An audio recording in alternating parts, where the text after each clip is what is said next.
네, 할렐루야. 네, 한 주 동안 잘 지내셨습니까? 예, 저는 지난주에 엔카르나시온에 다녀왔습니다. 현지인 목회자 수련회가 있어서 우리 엔카르나시온, 델레스테, 우리 또 아순시온 목회자, 목사님들, 사모님들, 현지인 목사님들, 사모님들 34명, 35명, 34명인 것 같아요. 그리고 거기에 뭐 아이들의 그 스태프들까지 해서 거의 50명 정도가 같이 수련회하고 말씀 듣고 그러고 왔습니다. 정말 좋았습니다. 같이 모여서 예배하고 기도하고 그러니까 정말 좋았습니다. 이렇게 정말 하나님을 예배할 수 있다는 것, 또 함께 예배할 수 있다는 것은 정말 하나님께서 우리에게 주신 복인 줄로 믿습니다. 이 귀한 복을 누리시면서 오늘도 하나님의 큰 은혜를 받고 돌아가시는 이 예배가 되시길 바랍니다. 네, 그럼 오늘 말씀 보겠습니다. 자, 말씀을 들어가기 전에 복습부터 해야 되겠죠. 항상 우리가 복습부터 하듯이요. 그런데 지난주만 복습할 게 아니라 지난 2월 한 달 동안 배웠던 거 다 한번 짧게라도 복습을 해보겠습니다. 우리가 제일 처음에는 성찬을 배웠습니다. 성찬식이요. 성찬식. 우리가 왜 성찬식을 한다고 했죠? 자, 기억하기 위해서, 기념하기 위해서라고 했습니다. 예, 기억하기 위해서. 무엇을 기억하느냐? 첫째, 우리를 위하여 죽으신 예수님의 그 십자가의 예수님, 그 죽으심, 예수님의 죽으심을 기억하기 위해서 우리는 성찬식을 합니다. 또 마침 이제 사순절이 시작이 됐습니다. 사순절은 부활절 전 40일 그 기간을 말하는데, 이제 그 기간 동안 예수님의 죽으심, 부활, 고난당하심 이런 것들을 생각하면서 이제 부활절을 준비하는 겁니다. 우리가 예수님의 그 죽으심을 항상 기억하면서 기념하는 자들이 되어야겠습니다. 그리고 또 예수님의 죽으심뿐만이 아니라 한 가지를 더 기억한다 그랬습니다. 그게 무엇이냐면 빵을 이렇게 함께 떼면서 우리가 예수님 안에서 하나다, 한 가족이다. 이게 바로 성찬식에 들어가 있는 의미다라고 했습니다. 그래서 좀 이따가 우리가 성찬식을 할 때 예수님의 십자가의 죽으심만 기억할 게 아니라 우리가 주님 안에서 하나다, 한 가족이다 라는 것도 꼭 기억해 주시길 바랍니다. 자, 그리고 두 번째로 우리가 그 다음에는 죄에 대해서 봤었습니다. 죄가 무엇이냐? 도둑질하고 거짓말하고 이런 것도 죄인데, 죄의 본질은 내가 하나님이 되려는 것, 이게 죄라고 했습니다. 그래서 하나님은 저쪽에 밀어놓고 내가 하나님처럼 왕이 돼서 주인이 돼서 내 마음대로 하는 것, 이게 바로 죄의 본질이라고 했습니다. 그리고 마지막으로 세 번째, 구원에 대해서 봤습니다. 구원은 그냥 죽어서 천국 가는 것이 끝이 아니라고 했습니다. 하나님과의 관계가 회복되는 것이요. 그래서 하나님과의 관계가 회복돼야지 죽고 끝, 천국 가고 끝, 이게 전부가 아니라고 했습니다. 자, 그리고 구원은 한 번에 끝나는 게 아니라 과정이라고 했습니다. 과정이요. 하나님의 자녀가 됐고, 그 다음에 거룩하게 성화가 되어 가고, 그리고 구원이 완성될 것이다. 그래서 구원을 받았고, 구원을 받고 있고, 받을 것이다. 이 세 가지가 다 맞는 말이라고 했습니다. 이게 확실히 정리가 되셨을 거예요. 자, 그러면 이제 오늘 다섯 번째로 우리는 믿음에 대해서 보도록 하겠습니다. 믿음이요, 믿음.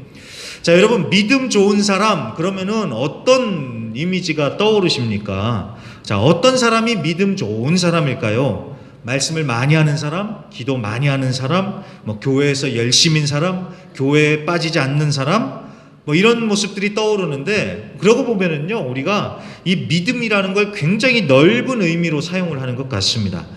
그런데 여러분, 그게 맞아요. 그냥 믿습니다 한다고 해서 이게 믿음이 아니라, 믿음이라는 걸 우리가 좀 넓은 시각으로 봐야 됩니다. 이것도 좀 입체적으로 봐야 됩니다.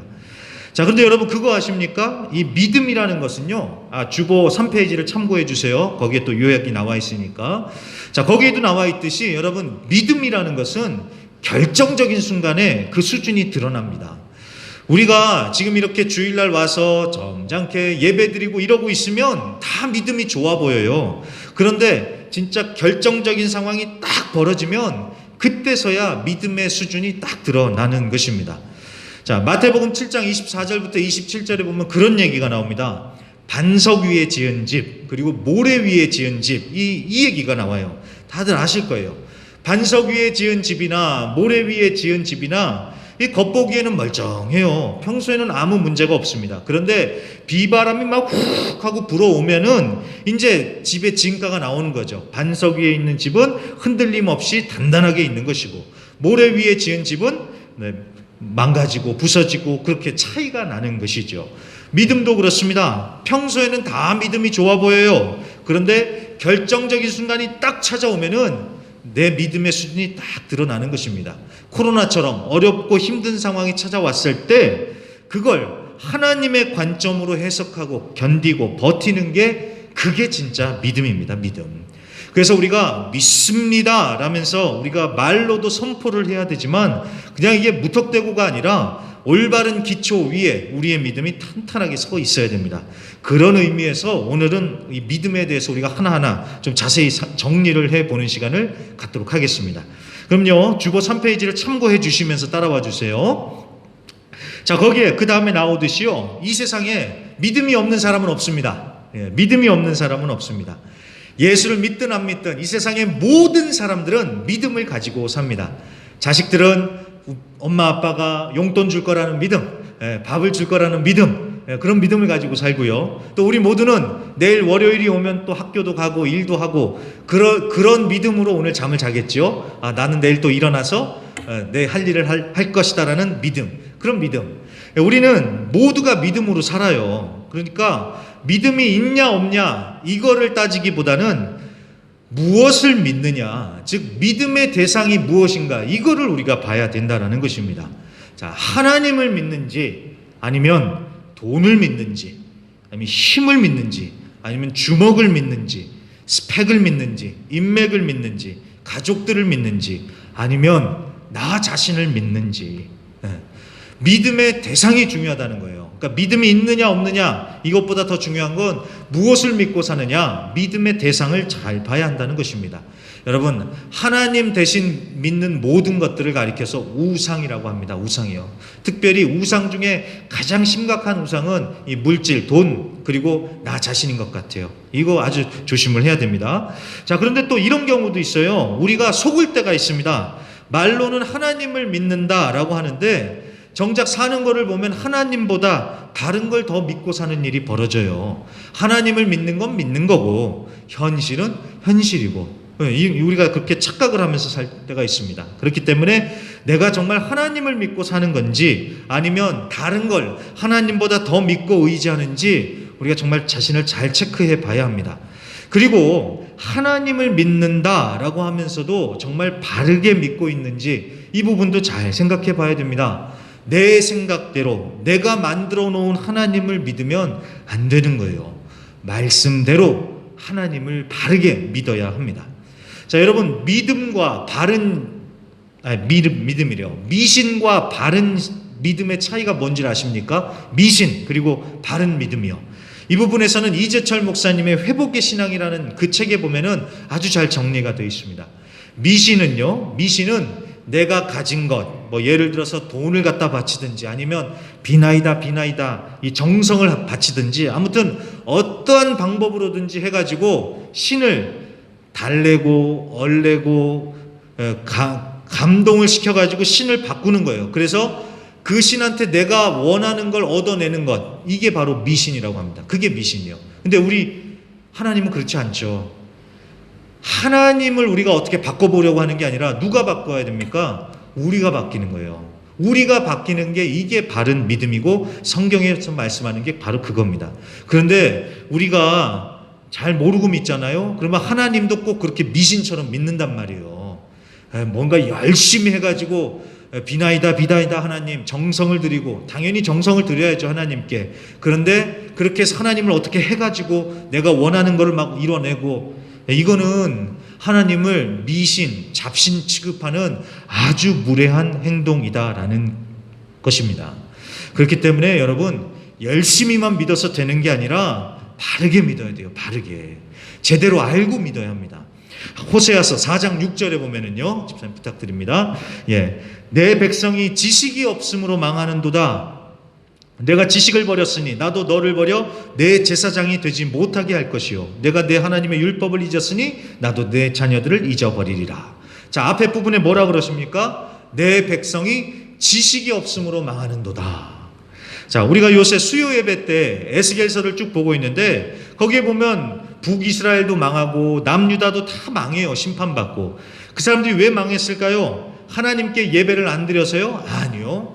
이 사람들이 얼마나 예배를 열심히 드렸는지 모릅니다. 막 소도 갖다 바치고 양도 갖다 바치고 하나님을 위해서라고 예배를 열심히 드렸어요. 그런데도 망했습니다. 왜 그랬을까요? 여기 나오잖아요. 내 백성이 지식이 없어서 망했다고요.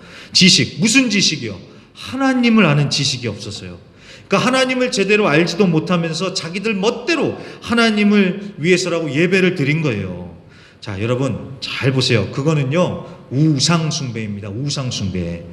말로는 하나님을 예배한다고는 하지만 결국은 자기가 만들어 놓은 그 신을 예배하는, 이거는 우상숭배입니다. 우상숭배요. 자, 그래서 하나님을 잘 알고 예배를 드려야 되는데, 자, 하나님을 안다는 것은 그냥 정보를 아는 정도가 아니라고 했습니다. 부부가 한 몸이 되는 것처럼 아주 친밀하게 아는 사이, 그런 관계가 되는 것, 그게 하나님을 아는 것입니다.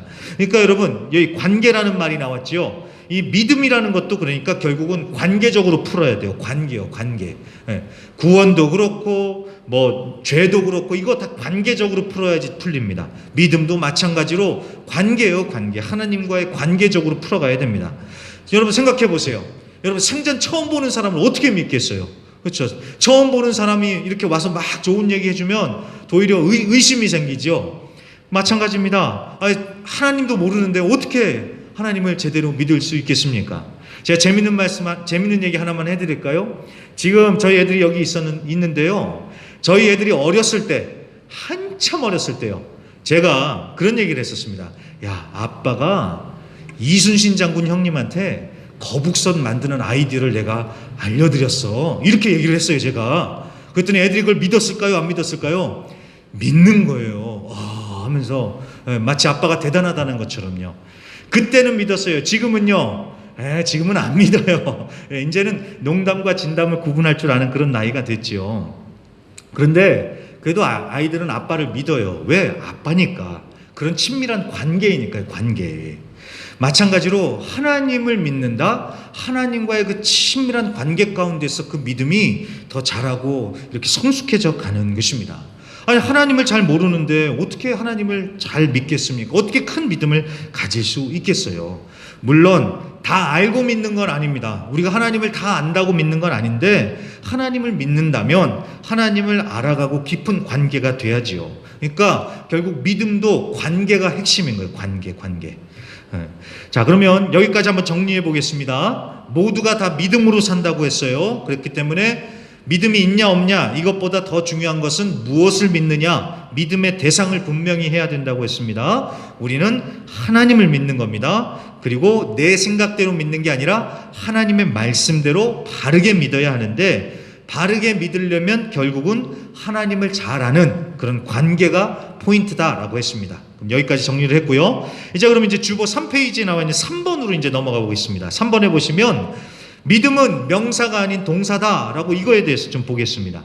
우리 한국말에는 믿음이라는 명사가 있고 믿다라는 동사가 있습니다. 우리 한국말엔 그렇게 있어요. 그런데 성경학자들에 의하면은 이 성경에는 믿음이 명사가 아닌 동사로만 나온다고 합니다. 동사요. 자, 동사는 어떤 행동이나 움직임을 묘사할 때 쓰죠. 자, 그것처럼 믿음이라는 것은 단지 우리 생각으로, 우리 안에서 관념적으로 생각의 세계에서만 어떻게 해보는 추상적인 것이 아니라 움직이고 행동하는 것이다 라는 것입니다. 자, 물론 1차적으로 믿음은 우리의 내면에서 일어납니다. 오늘 로마서 1장 17절의 말씀처럼 믿음은 복음을 받아들이는 거예요.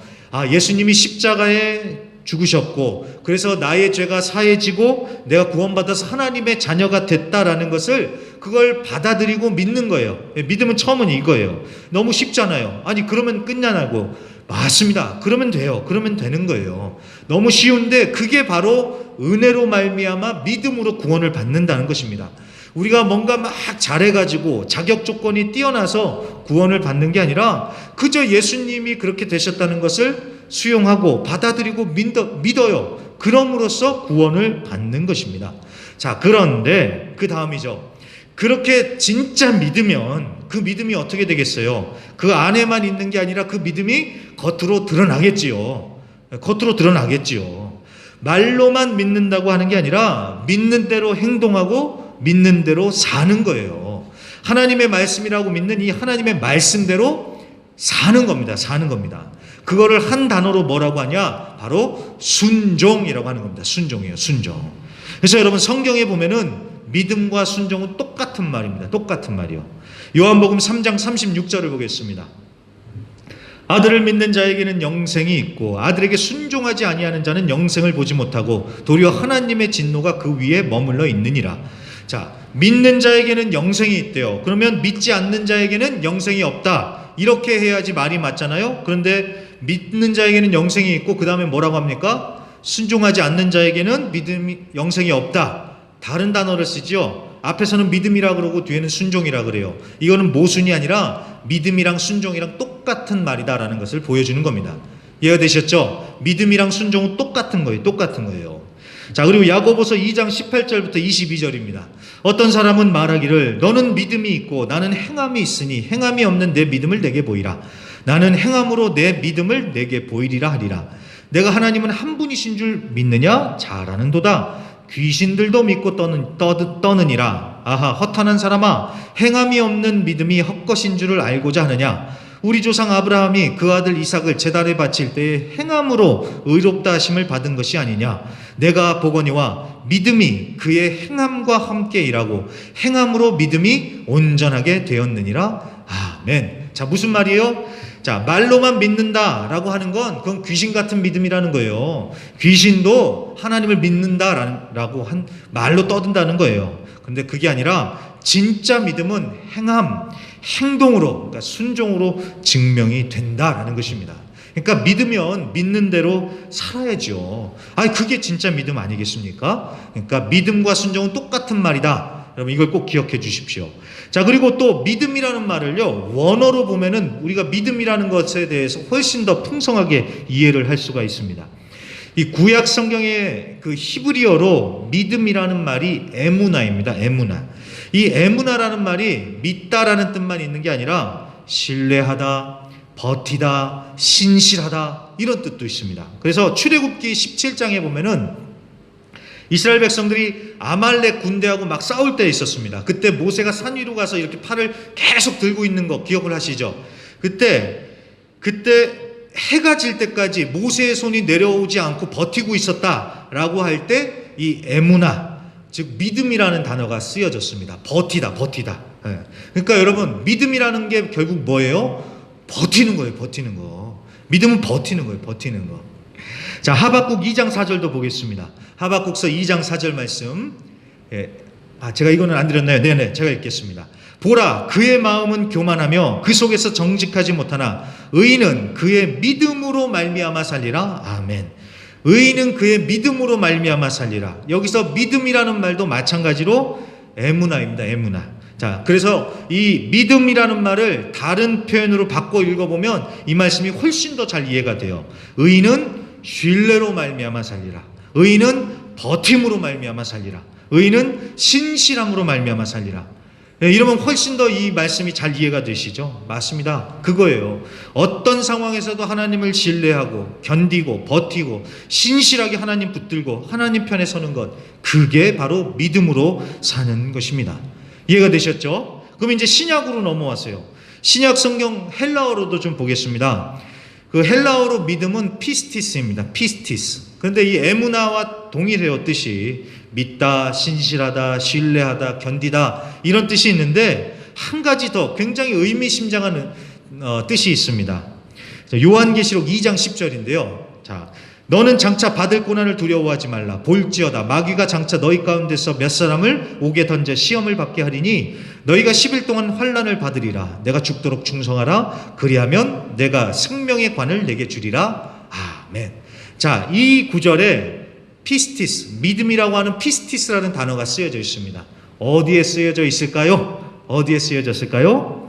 죽도록 뭐 하라고요? 충성하라. 충성하라. 충성하라는 말이 피스티스입니다. 피스티스. 그러니까 충성하라는 말을 믿음이라고 바꿔 읽어도 되는 거예요. 죽도록 뭐 하라고요? 믿어라. 죽도록 믿어라. 그러니까 결국 믿음이라는 게 무엇이냐? 충성이에요. 충성. 믿음은 충성입니다, 여러분. 믿음은 충성이에요. 자, 마태복음 25장에 보면 착하고 충성된 종이라고 주인이 칭찬하는 그런 말씀이 나옵니다. 거기서도 마찬가지로 그 충성이라는 말이 피스티스, 믿음이에요. 잘했다. 착하고 믿음의 종아. 믿음의 종이 어떤 종이에요? 충성하는 종이에요. 충성. 하나님께 충성하는 거예요. 믿음은 충성입니다. 충성. 그렇기 때문에 이 믿음, 믿음이라고 해서 믿습니다. 이렇게 해서 기적만 일어나는 게 아니라 기적이 일어나야죠. 근데 그것만 믿음이 아니라 하나님을 바라보면서 말씀에 순종하고 버티고 인내하고 끝까지 충성하는 것. 이게 진짜 믿음입니다. 이게 진짜 믿음이요. 네, 이해가 되셨죠? 그럼 이제 마지막으로 그럼 어떻게 해야지 우리 믿음이 자라고 견고해질 수 있는지 그 세 가지만 보고 마치도록 하겠습니다. 첫째는 앞서 말씀했듯이 믿음도 관계예요. 관계가 좋으면요. 관계가 좋으면 뭐를 쓴다고 해도 믿어요. 관계예요. 관계. 하나님과의 관계가 깊고 친밀해야지 믿음도 자라고 성숙해지는 것입니다. 큰 믿음 가지려면 하나님과 친해져야 돼요. 그렇기 때문에 하나님과 친해지시길 바랍니다. 하나님 생각 많이 하시고요. 하나님과 말 많이 하세요. 그래서 하나님과 시간을 많이 보내세요. 우리가 이렇게 예배드리고 말씀 읽고 묵상하고 기도하고 또 찬양하고 이게 다 하나님하고 친해지려고 하는 거다 이렇게 생각하고 하세요. 안 그러면 막 억지로 해야 되잖아요. 이거 또 예배를 또 드려야 되냐고 말씀을 왜 그렇게 그게 아니라 이게 다 하나님과 친해지는 거구나. 하나님과 같이 시간을 보내는 거구나. 이렇게 생각하면 훨씬 더 쉽지 않겠습니까? 하나님과 친해지시길 바랍니다. 그러면서 그렇게 하나님과 친해질 때 우리의 믿음도 더욱더 강해진다는 것을 꼭 기억해 주세요. 그리고 둘째로 믿음은 들음에서 나요. 들음에서. 자, 로마서 10장 17절입니다. 그러므로 믿음은 들음에서 나며 들음은 그리스도의 말씀으로 말미암았느니라. 아멘. 다들 잘 아시는 말씀이죠. 믿음은 하나님의 말씀을 들음으로 거기서 나는 것입니다. 말씀 없이 믿음은 자라지 않습니다. 말씀을 듣고 말씀을 먹어야지 믿음이 자라는 겁니다. 자, 그런데 제가 이 부분에 있어서는요, 재밌는 얘기를 하나 들었습니다. 한국의 송태근 목사님이라는 분이 콩나물 얘기를 하시는데 굉장히 공감이 되고 제가 큰 위로도 되고 힘이 났습니다. 그 목사님이 하시는 말씀이 그래요. 말씀을 듣는다고 그게 다 기억이 되겠냐는 거예요. 여러분 지난주 설교 기억하십니까? 이게 수준 체크를 하는 게 아니라 사람이 그렇다는 거예요. 그거 다 들었다고 어떻게 그걸 다 기억하냐는 거예요. 그리고 어떤 경우에는 설교하는 사람도 지난주에 자기가 무슨 설교를 했는지 잊어버릴 때도 있다는 거예요. 하는 사람도 그런데 듣는 분들은 어떻겠냐 그러는 거예요. 자, 그런데 그런 얘기를 들으면 말씀을 전하는 사람의 입장에서는 굉장히 힘이 빠져요.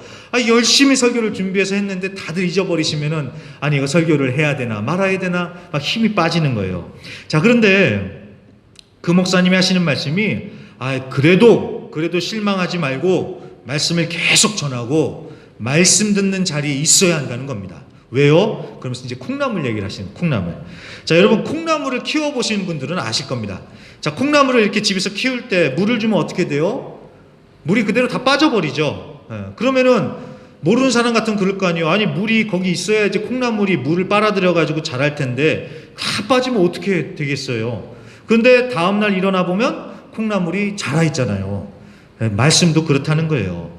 말씀을 들을 때는 이게 다 빠져나가는 것 같은데 나도 모르는 사이에 말씀이 마음에 심기워지고 어떤 때 또 그 들은 말씀이 또 생각이 나고 또 믿음이 자라는 그런 일이 벌어진다는 거예요. 그걸 누가 하느냐? 바로 성령님이 그렇게 역사하신다는 겁니다. 그래서 말씀 듣는 자리에 있기를 힘쓰라. 그 목사님 그렇게 말씀하시는데 정말 공감을 했습니다. 우리 성도님들도 마찬가지입니다. 말씀 어렵다. 말씀이 다 잊어버린다. 그렇다고 낙심할 게 아니라 힘들다 하지 마시고요. 계속 말씀을 듣고 듣는 자리에 계시면서 이 심령 안에 다 심는 거예요. 그걸 다 받아들이고 채우는 거예요. 채우다 보면은 또 어느 순간 또 성령님이 그걸 깨닫게 해주시고 또 기억나게 해주시면서 우리의 믿음을 자라나게 해주십니다. 그렇기 때문에 말씀 듣는 자리에 항상 있기를 힘쓰시기를 바랍니다. 자, 그리고 마지막입니다. 말씀대로 살려고 할 때 우리의 믿음이 자라고 성장을 합니다. 말씀대로 살려고 할 때요. 말씀을 들었다고 해서 다가 아니라 들은 말씀을 한 구절이라도 그걸 직접 실행하고 살아보려고 할 때 믿음이 자라고 살아 역사하시는 하나님의 말씀을 체험할 수 있는 겁니다. 여러분, 이 건강도 그렇지 않습니까? 인터넷에 보니까 이 건강을 위해서 집에서 할 수 있는 그 간단한 운동들이 굉장히 많더라고요. 또 우리 성도님들도 만나면은 그런 거 하나씩 저한테 가르쳐 주세요. 뭐 어떻게 하면은 혈액순환에 도움이 되고 뭐 그런 것, 근육도 좋다, 근육에도 도움이 되고 그런다고 저한테도 알려주시는데 얘기를 들어보면 정말 그럴 것 같아요. 그게. 예. 그래서 저도 그 얘기를 듣고 뭐 어떤 거는 실천을 하고 있습니다. 뭐 찬송가 부를 때 박수 열심히 치는 거예요. 이거 박수 치면 이 혈액순환 잘 되겠죠. 여러분 찬송 부를 때 박수 열심히 치세요. 저는 박수도 이렇게도 치고 어떤 분이 또 가르쳐 주셔서 이렇게도 칩니다. 손끝으로 이렇게 하면 또 도움이 된다고. 자, 누가 이런 걸 다 가르쳐 주셨어요. 이렇게 하면 건강에 도움이 된다고. 자, 알고 있으면 뭐 하겠어요? 직접 그걸 해야지, 실천을 해야지 건강에 도움이 되고 근육도 자라는 것 아니겠습니까? 그렇죠. 마찬가지입니다. 믿음도 그렇습니다. 말씀을 다 안다고 해서 믿음이 자라는 게 아니라 아는 말씀을 실천하고 말씀대로 살아보려고 할 때 믿음의 근육도 자라는 거예요. 성경에 나오는 베드로도 그렇고 아브라함도 그렇고 이 사람들이 믿음의 아주 영웅이잖아요. 믿음의 사람들이잖아요. 근데 이 사람들이 뭐 우리보다 더 잘나서 똑똑해서 믿음의 사람이 됐냐? 아닙니다. 아니에요. 우리와 똑같은 사람들이에요. 그런데 딱 하나 차이점이 있었습니다. 무엇이냐? 이 사람들은 정말 바보라고 할 정도로 하나님이 말씀하시면 아멘 하고 믿고 그대로 순종했어요. 그대로 살았어요. 말씀대로. 자기들 생각으로는 이게 말도 안 되는 건데, 정말 말도 안 되는 건데 하나님이 말씀하셨으니까 그대로 아멘 하면서 받고 믿고 하나님 말씀대로 했어요. 그랬을 때 믿음을 인정받고 기적을 체험했습니다. 말씀 그대로 해보는 거예요. 항상 기뻐하라, 쉬지 말고 기도하라, 범사에 감사해라. 이게 쉬워요, 어려워요? 이해하기는 쉬운데 살기는 어렵잖아요. 당장 막 힘들어 죽겠는데 어떻게 기뻐하고 감사해요? 그렇지만 하나님 말씀하셨으니까 그래도 감사하고 기뻐하고 기도하고. 원수를 사랑하라. 어떻게 원수를 사랑해요? 가서 때려버리고 싶지. 근데 하나님 말씀하셨으니까 마음에 품고 기도하면서 원수를 위해서 축복하면서 기도해주고. 그렇죠? 그런 거 하나씩 해보면서 해볼 때 우리의 믿음이 이제 자라기 시작을 하면서 하나님의 놀라운 역사, 정말 하나님의 말씀이 살아있다는 것을 체험하게 될 것입니다. 말씀 그대로 해보는 거예요. 말씀 그대로. 자, 이 말씀만 하고 마치겠습니다. 이번에 제가 현지인 목회자 수련회에 가서 오신 그 강사님이 해주신 일화인데 이 얘기 참 재밌습니다. 이 목사님이 사역하시는 교회, 저 포사다스인데, 저 아르헨티나 포사다스에 있는데 그 교회에 어느 여성도님 이야기예요. 남편 구원을 위해서 어마어마하게 기도를 했대요. 이 여자 성도님께서요. 얼마나 열심히 기도하는지 주일에만 나와서 기도하는 게 아니라 비힐리아, 그러니까 철야 기도회 때도 나와가지고 막 울면서 우리 남편 구원해달라고 막 그렇게 엄청 기도를 했대요. 그런데 그렇게 계속 기도하는데도 뭐 조짐이 없는 거예요. 그러니까 마음이 낙심이 돼서 하루는 목사님을 찾아온 거예요. 목사님 하면서 이제 얘기를 시작을 하는데, 자, 목사님, 제가 남편의 구원을 위해서 열심히 기도를 합니다 라면서 이렇게 얘기를 하다가 나중에는 얘기가 좀 딴 데로 새더래요. 그러면서 목사님, 그런데 아세요? 우리 남편이 뭐는 어떻고 이건 저렇고 하면서 남편 흉을 보기 시작하더랍니다. 그래서 목사님이 듣다가 성도님, 그래도 남편의 장점이 있을 거 아니에요. 남편은 뭘 잘하세요? 그랬더니 그 순간 이 눈을 부릅뜨더니만요, 하나도 없어요. 우리 남편 할 줄 아는 거 하나도 없어요. 잘하는 게 없어요. 이렇게 얘기를 하더랍니다. 그러니까 여러분, 느껴지죠? 뭐가 잘못된 태도인지 이제 딱 잡히시죠? 남편의 구원을 위해서 기도한다고는 하는데 남편이 못마땅하고 남편을 막 무시하고 그랬던 거예요. 그래서 이 목사님이 성령이 주시는 그 감동으로 열왕기하 4장 말씀을 그 성도님하고 나눴다고 합니다. 그 4장에 보면은 한 과부가 집에 막 기름이 차고 넘치는 그런 기적이 나오거든요. 그 기적의 역사를 읽고 난 다음에 그 성도님한테 얘기했대요. Hay que valorar lo que tiene. 자, 가진 것을 귀하게 여겨야지 하나님의 기적이 일어납니다. 이렇게 말씀을 드렸대요. 자, 열왕기하 4장에서요, 그 과부는 자기가 가진 게 적고 부족하다라고 생각을 했을 거예요. 그런데 하나님은 그 작고 부족한 걸 가지고 어마어마한 기적을 행하셨습니다. 자, 그것처럼 우리 성도님도 남편 정말 귀하게 여기시라고, 귀하게 여기시라고. 하나님이 주신 남편. 여러분, 그게 맞지 않습니까? 성경에도 보면은 믿는 남편뿐만이 아니라 안 믿는 남편도 마찬가지로 존중하고 귀하게 여기라고 그렇게 성경에 말씀하잖아요. 그게 성경의 가르침입니다. 예. 그래서 이 목사님께서 그렇게 권면을 했대요. 아이, 그게 뭐 쉽겠어요? 그런데 그 여성도님께서 그 말씀을 기억해서 이제 집에 가서 말씀에 순종해서 이제 남편을 귀하게 여기기 시작하니까 이제 마음도 바뀌겠죠. 그리고 남편 대하는 태도도 바뀌겠죠. 그러면 그거 남편이 왜 모르겠어요? 아니, 부인이 좀 달라졌네? 예, 그러면서 한번 교회 같이 가지고 그러다가 예수님을 믿고 이제 교회에 잘 나오고 있다는 그런 간증을 듣게 됐습니다.